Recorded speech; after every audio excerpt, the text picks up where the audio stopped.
Assalamualaikum. Salam. Pizza ada lagi? Ada lagi lah, banyak lagi. Pizza apa je ada? Okey, sini kita tunjuk menu. Okey. Okey, kita ada 4 jenis pizza. Semua pizza ni base sos tomato dengan cheese. Okey. Okey, and then tapi yang ini margarita pizza. Saya tunjuk sini margarita pizza ni dia sos tomato dengan cheese saja. Okey. So, ini budak-budak lah yang kita akan ni. Suggest ni lah. Suggest ni. Okey. Okey, and then yang hot seller beef pepperoni. Okey. And then chicken pepperoni. Okey. Dengan yang paling special bang, Wagyu pizza, kita bagi harga RM79 saja.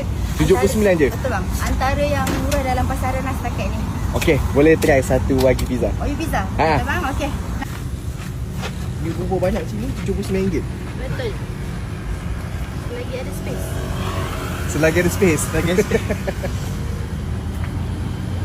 Ni bukan untuk video je tau, memang inilah dia. Kalau ni pakai Wagyu apa bang? Macam mana? Ni pakai Wagyu mana? Dia pakai Wagyu Australian ni. Bos, ni Wagyu. Itu apa bang? Jalapeno. Oh, okey.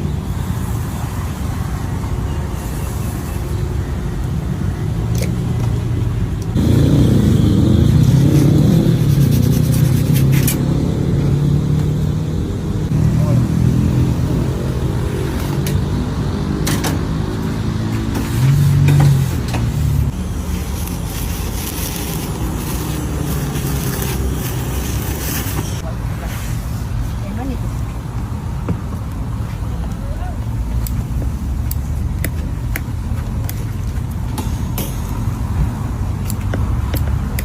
Wagyu satu dengan beef pepperoni. Wagyu satu, beef pepperoni satu. Okey, total 104. QR dia? Sini ya. Nama siapa? Azra.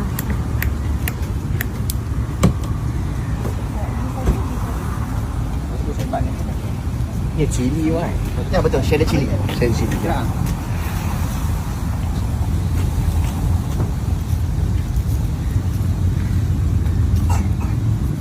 Kita bagi harga RM79 je. Dia antara yang murah lah dalam pasaran. Okay. Then